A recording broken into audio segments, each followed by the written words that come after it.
Ramana Maharshi's teachings. Attending to the self includes attending to the work. A visitor asked, Bhagavan said yesterday that while one is engaged in search for God within, outer work would go on automatically. Should one keep part attention on the physical work? Maharshi, the self is all. Are you apart from the self? Can the work go on apart from the self? Or is the body apart from the self? None of them could be apart from the self. The self is universal. All the actions will go on whether you engage in them voluntarily or not. The work will go on automatically. Attending to the self includes attending to the work. Visitor, the work may suffer if I do not attend to it. Maharshi, because you identify yourself with the body, you consider that the work is done by you. But the body and its activities, including the work, are not apart from the self. What does it matter whether you attend to the work or not? Suppose you walk from one place to another place. You do not attend to every single step that you take. After a time, however, you find yourself at your destination. You notice how the work, that is, walking, goes on without your attention to it. Similarly, it is with other kinds of work. Visitor, then it is like sleepwalking? Maharshi, quite so. When a child is fast asleep, his mother feeds him in sleep.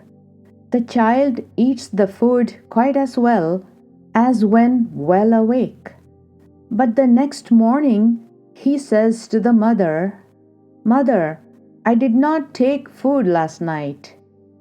The mother and others know that he did, but he says that he did not. He was not aware, and yet the action had gone on. Sleepwalking is indeed a good analogy for this kind of work. Here's another example. A passenger in a cart has fallen asleep. The bulls move or stand still, or they are unyoked in the journey. The passenger does not know these occurrences, but finds himself in a different place after he wakes up. He has been blissfully ignorant of the occurrences on the way, but his journey has been finished. Similarly with the self of the person. Here is still another example. Scenes are projected on the screen in a cinema show, but the moving pictures do not affect or alter the screen. The seer pays attention to the pictures and ignores the screen. The pictures cannot remain apart from the screen. Still, the screen's existence is ignored. So also, the self is the screen on which the pictures, namely activities, are going on. The person is aware of the pictures, ignoring the screen. All the same, the person is not apart from the self. Whether aware or unaware, the actions will continue.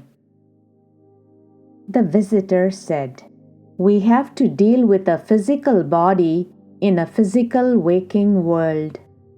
If we sleep while work is done, or work when sleep overtakes us, the work will go wrong. Maharshi, Sleep is not ignorance. It is your pure state. Wakefulness is not knowledge. It is ignorance. There is full awareness in sleep. There is total ignorance in waking. Your real nature covers both and extends beyond. The self is beyond knowledge and ignorance. Sleep, dream, and waking are only modes passing before the self. They proceed whether you're aware or not. That is the state of the jnani, knower of the self, in whom pass the states of waking, samadhi, deep sleep, and dream. These questions are from the point of view of the ajnani, the ignorant one. Otherwise, these questions do not arise. Visitor. Of course, they cannot arise for the self. Who would be there to ask? But, unfortunately, I have not yet realized the self. Maharshi.